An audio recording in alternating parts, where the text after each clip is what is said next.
And now, Death Valley Days.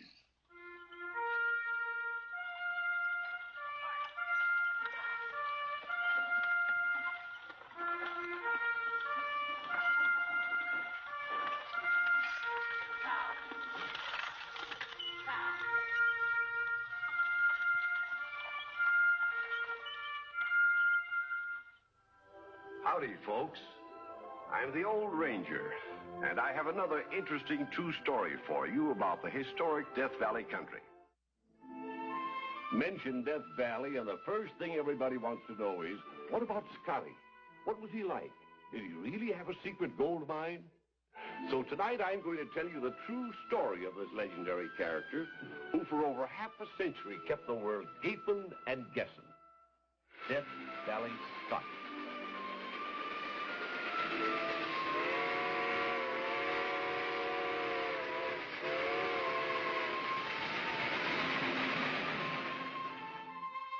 It is the year 1888, and there's a new swamper on the big team hauling borax out of Death Valley.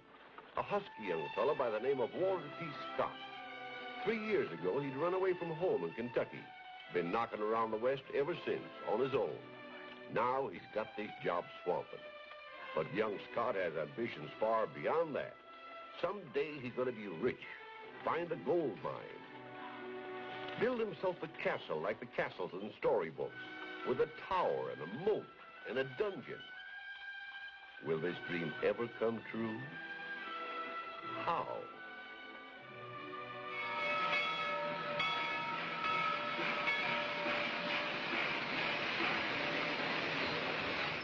Something about Death Valley, once you've been there, gets in your blood.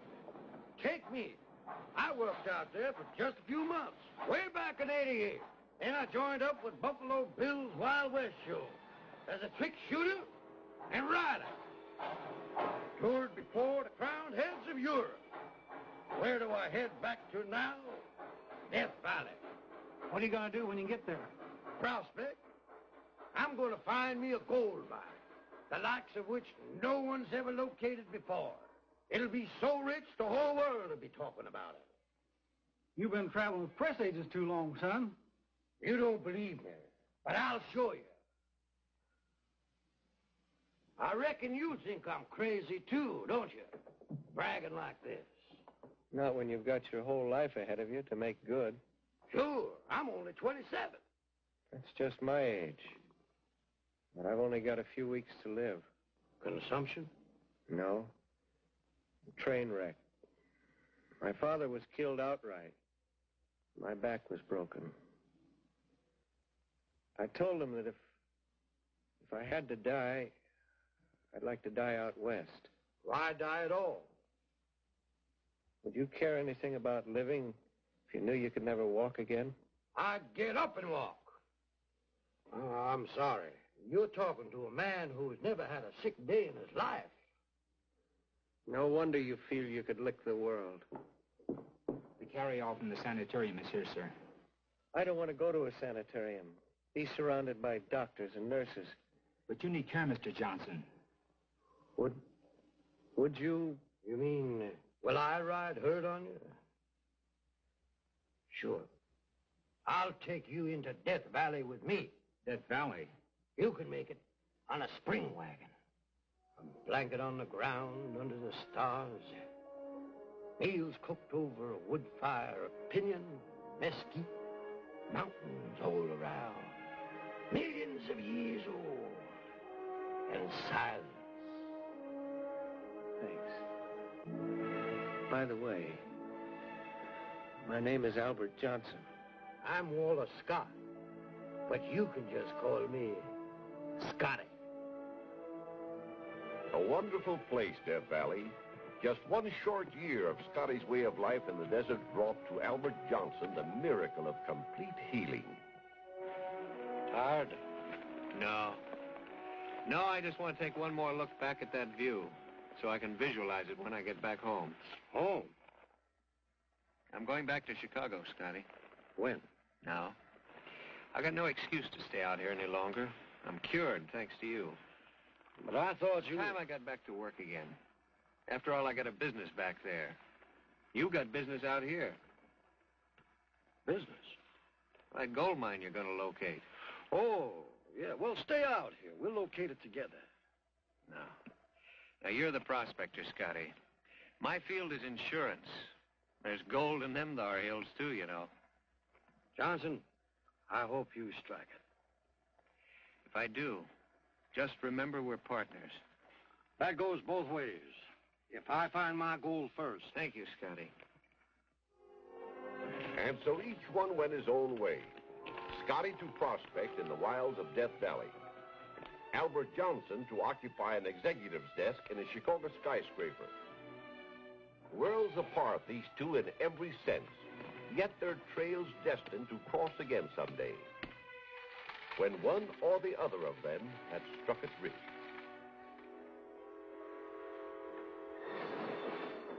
I'm all a Scott at Death Valley. I want to get to Chicago in record time. There's a train leaving Los Angeles at 5 o'clock. I said record time, mister. What's the fastest anybody's ever done it up to now? Why, the Peacock Special back in 1900.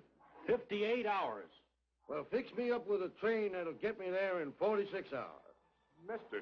Scott, Clip 12 hours off the running time. it'll mean clearing the entire Santa Fe system. Disrupting traffic. It'll cost a fortune. Name your poison. No, I ain't robbed a bank. I got a gold mine. Richest gold mine in Death Valley. How much?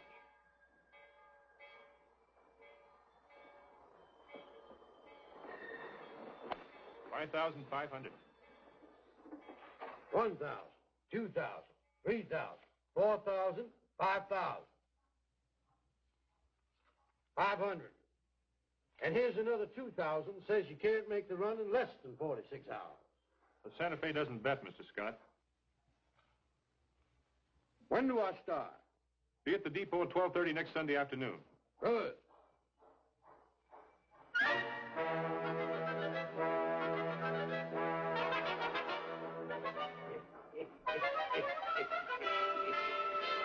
And don't forget, I wear a second sock.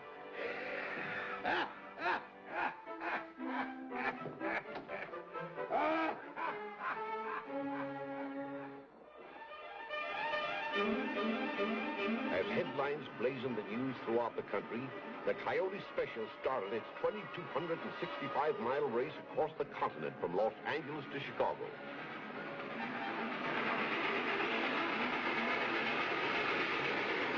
Scotty himself did the firing most of the way. No Pullman car for him.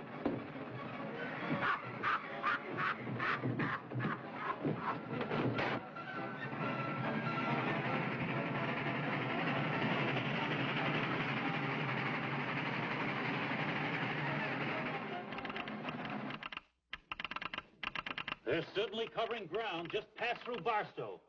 Taking curves at 65 miles an hour, hitting up to 96 on the straightaway.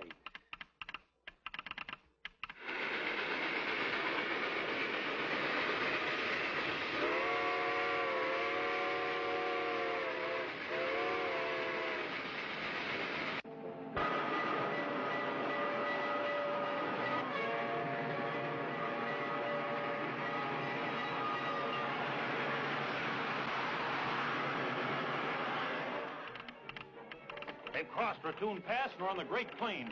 They covered 203 miles in 194 minutes. That's an average of 63 miles an hour.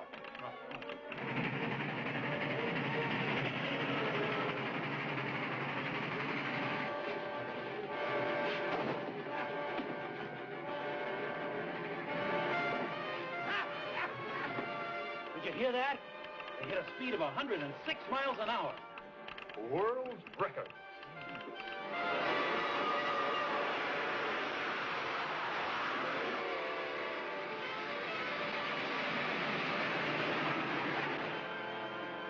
Exactly 44 hours and 45 minutes from the time he left Los Angeles, Death Valley Scotty stepped from the train in Chicago. A record which was to stand for the next 20 years. Whoa, fellas, put me down. I want to make a phone call. Hold my dog, will you? He's wearing a coat made of $1,000 bills. Sure. Matches complexion. Yellow pup, yellow backs. Made the coat myself. I want to call my partner in Chicago here, Mr. Albert Johnson. Why, it's $500. The city phone call's only nickel. That's all right. Keep the change.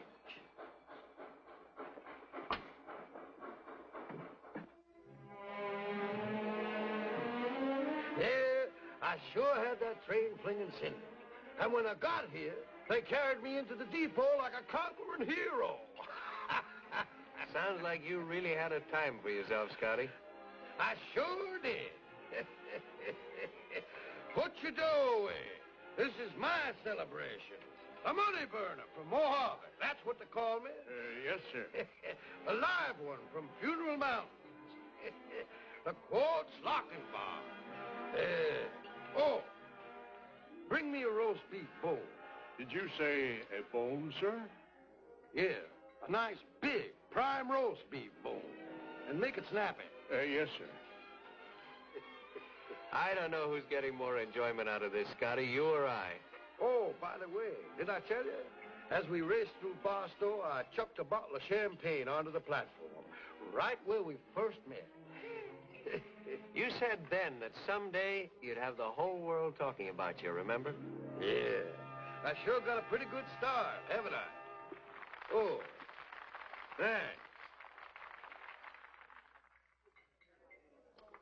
Just right.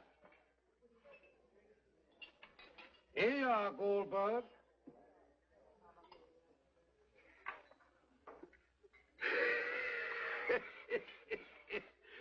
Keep the change. Thank you, sir. Thank you very much. You certainly are free with your spending, Scotty. Why not? Heck, I found a gold mine. Well, sure be nice seeing you again, partner. You're not leaving so soon. Yep. Can't stand big cities. I'm making tracks back to Death Valley.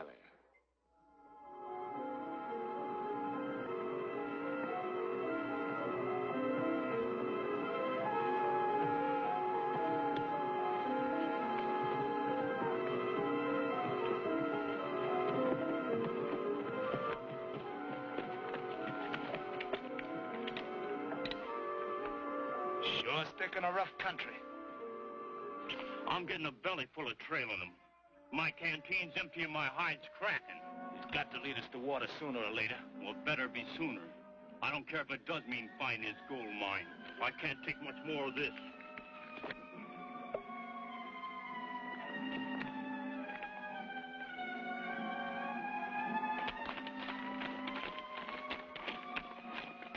I told you it'd have to lead us to water sooner or later.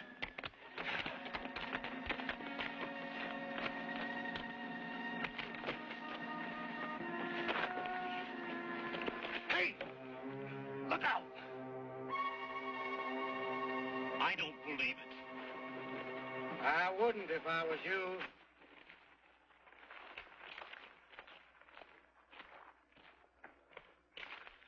Is this your idea of a joke? I don't joke with bloodhounds.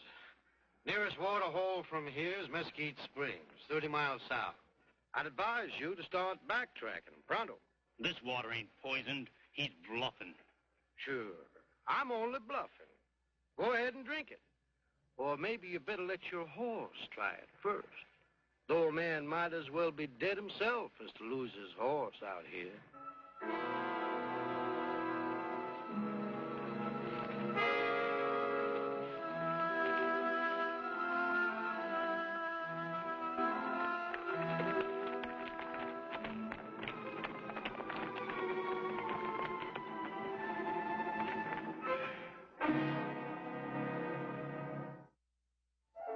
The world continued to be mystified by Scotty and his gold mine. Wherever men gathered, it was a popular topic of conversation. I hear Scotty's back in town again, Mr. Kane. Oh? On another spending spree. Understand he paid $50 for a haircut today. Where does his money come from? His gold mine. Oh, gold mine. Heck, he's got no gold mine. That's all a fake. Whiskey.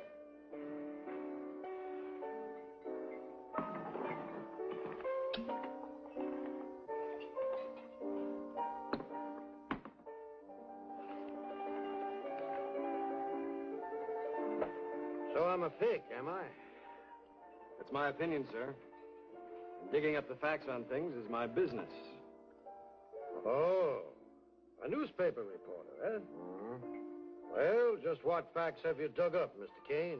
Number one, there's no record of you ever filing on a gold claim in your district. That whole country's been combed from end to end, and nobody's ever found so much as a hole in the ground that gold could come from. So it's a hole in the ground you want to see, is it? All right. I'll show it to you. You mean you take me to your gold mine? Why this sudden decision? Well, if you must know, I've got to go out there anyway with my partner, Johnson. Got to see about starting big-scale operations. Big-scale operation? Yeah.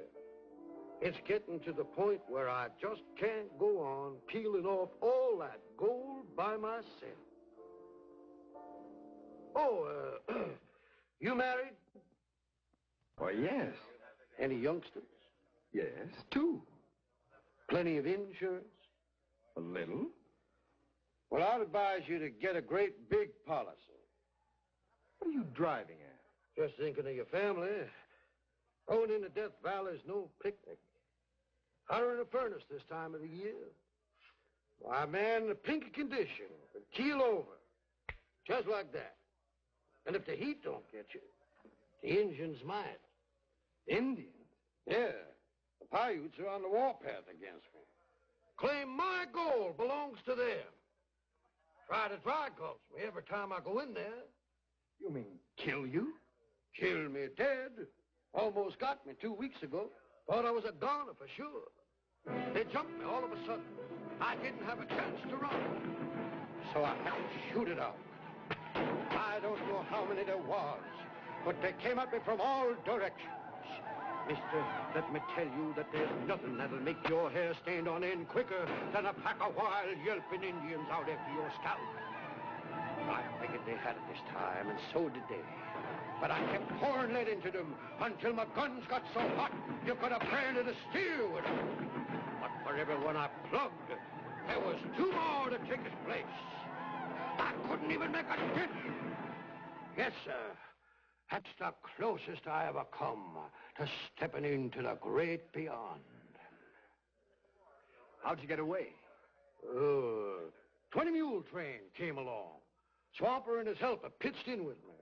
If they hadn't, the barbers in this town would have lost a mighty good customer. Well, meet me in my hotel in an hour and we'll get started. You'd better go ahead without me. What about my mine? Don't you want to see it? At the risk of my scalp? No, thanks.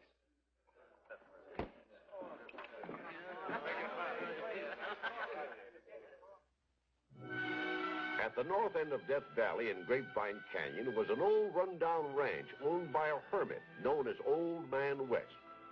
You want to buy this place? What for? I like the location. Has a magnificent view. What'll you take for it? The view? Oh, that won't cost you nothing. But the ranch? Well, I paid Jake Stenninger $300 for it some years back. But I put in a lot of improvements, like this here shack and such. Of course, real estate values have gone up since then. Oh, sure. I really wouldn't want to take less than $1,000 for it. Sold.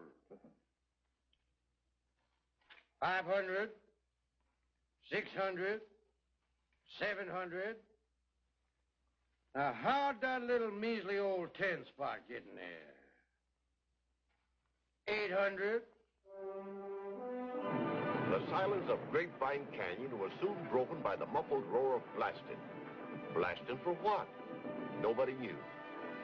Any more than they knew why Scotty bought up 70 miles of railroad ties from an abandoned desert life. The two partners maintained a sphinx-like silence, which only increased Scotty's importance as news. You made a fool of me once, Scotty. Now I think you owe it to me to come clean. What's on your mind? Same as on everybody's mind. You built a road clear down from Bonnie Claire. Yep. Quite a piece of road. And you dug an excavation as big as a dry dock. 2 dry docks. Well, what in blazes are you doing out there in Grapevine Canyon? Doing? Why, making jelly. Grape jelly. Wild grape jelly made by Death Valley Scotty personally. From my own wild grape. Best doggone jelly you ever threw your lip over. Sorry I can't ask you to sample it, but I'm taking it to the president of the Santa Fe Railway. Drinks all around. For everybody.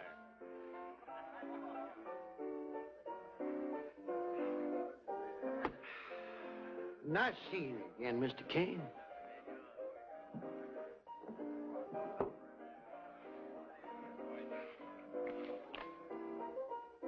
Don't you know you'll never get the truth out of Scotty? Maybe not. But I know someone who will.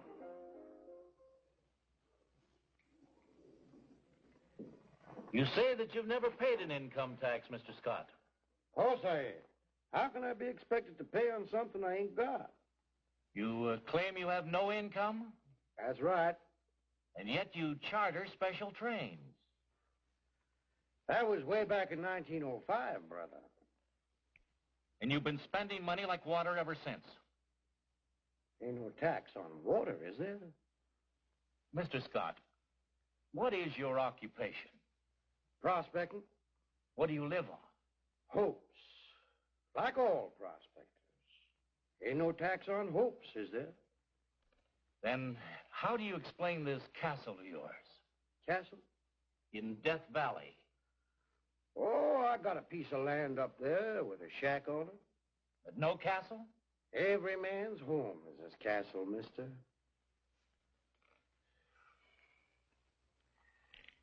Mr. Scott, you may string the public along, but you can't string Uncle Sam.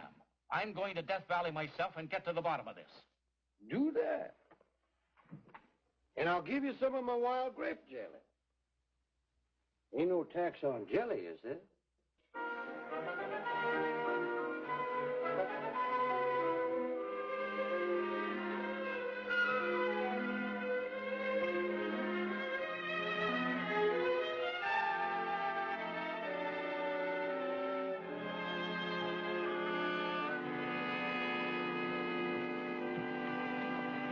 Whoa. Right here we made our deal. Remember? Almost 30 years ago. And the world still can't figure it out. Even if you told them, they wouldn't believe it. It's too darn simple. Just a couple of partners, each of us sharing what the other one's got. Whether it's nothing or everything. If you ask me, Scotty, I'd say we both had everything. Death Valley has been very generous. It's given me my health. And it's provided me with a lifelong hobby and plenty of laughs. Thanks. I've tried to put on a good show. Greatest one-man show on earth. I reckon Death Valley has given me all I could ask for, too. My name in headlines, money to burn, even the dream I used to have when I was a kid. Riding along on the big wagons. Even that has come true. Death Valley Scotty's castle. It was like the castles in storybooks, with a tower and a moat and a dungeon. The tower has a set of solid silver chimes, and there's music also from a $50,000 pipe organ in the music wing. The gateway leading to the courtyard swings on hinges that cost $3,500 a pair. There are fountains of jasper, fireplaces that burn railroad ties as logs, rare furnishings from all over the world. Over $2.5 million went into this fabulous place overlooking Death Valley. Where did the money come from? Did Scotty really have a gold mine? The best answer I can give you is in Scotty's own words. All this, you see, is just the tail of the kite. Find the kite, and you really got some.